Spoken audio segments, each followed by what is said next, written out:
Bienvenue, bonjour à tous, que Dieu vous bénisse infiniment. Bonjour à tous les amoureux de Jésus-Christ, c'est l'apôtre Harmonie. Je viens aujourd'hui avec un sujet très très important qui n'est pas négligeable, qui est vraiment fondamental, qui est rester fidèle envers Dieu. Donc c'est quelque chose de très très important qu'on a tendance vraiment à négliger et on ne se rend pas compte à quel point c'est très dangereux de ne pas être fidèle au Seigneur. Donc j'ai deux personnages de la Bible qui nous ont vraiment montré une fidélité tenace, donc Daniel et Job. Donc je vais vous donner des versets que vous pourrez méditer. Donc c'est l'apôtre Harmonie. Donc vous nous trouverez sur Centre de Gloire Emmanuel en le tapant sur YouTube.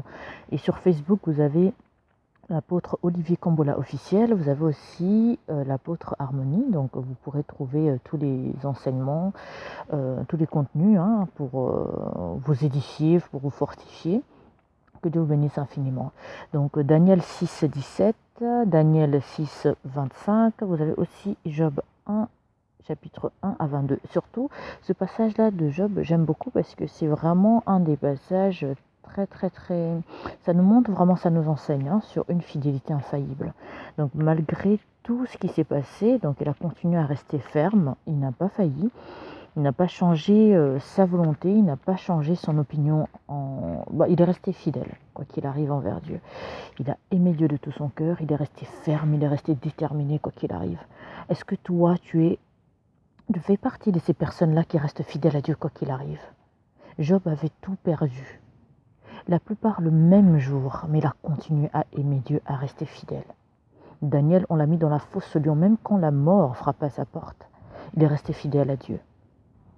Toi aujourd'hui, pour un rien du tout, tu détestes Dieu, tu parles mal, tu demandes même est-ce qu'il existe. Bien-aimé dans le Seigneur, il n'y a rien de plus efficace que la fidélité. Regardez même dans la vie de tous les jours, l'infidélité emmène beaucoup de choses. Beaucoup de problèmes dans un couple par exemple. Les enfants subissent les divorces que les parents leur imposent et tout, mais vous savez, en tant qu'enfant de Dieu, si on n'est pas fidèle, dès le début, on doit se considérer qu'on n'est pas enfant de Dieu. Parce que si tu n'es pas fidèle en Dieu, comment tu fais pour tenir jusqu'au bout? Comment tu fais pour tenir ton voyage sur cette terre, tenir jusqu'au bout? Comment tu fais? C'est pas possible. Parce que quand le diable voit que tu continues à servir Dieu, tu continues à avancer dans tes prières et tout, il va te combattre. Mais si toi, tu n'es pas fidèle, donc ça veut dire que tout le travail que tu as fait avant ne sert à rien puisque tu vas baisser les bras, puisque tu vas renoncer. En tant qu'enfant de Dieu, nous devons être fidèles, c'est un devoir, c'est important. Quoi qu'il arrive dans la souffrance, dans la maladie, dans toutes les souffrances qui peuvent exister, je continue à aimer et à être fidèle à mon Dieu. Bien-aimé dans le Seigneur, réfléchis.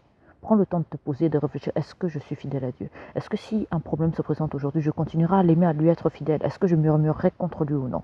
Je vous invite fermement, vraiment, je vous invite à lire Job 1, verset 1 jusqu'à 22. Il a vraiment fait preuve de fidélité. Que Dieu vous bénisse infiniment. C'était l'apôtre Harmonie. Je vous invite à rester fidèle et surtout à rester à l'écoute du Saint-Esprit, à observer la parole de Dieu et aussi à prier parce que c'est vraiment très important la combinaison de tout ça. Que Dieu vous bénisse. À très bientôt. Ciao. C'était l'apôtre Harmonie.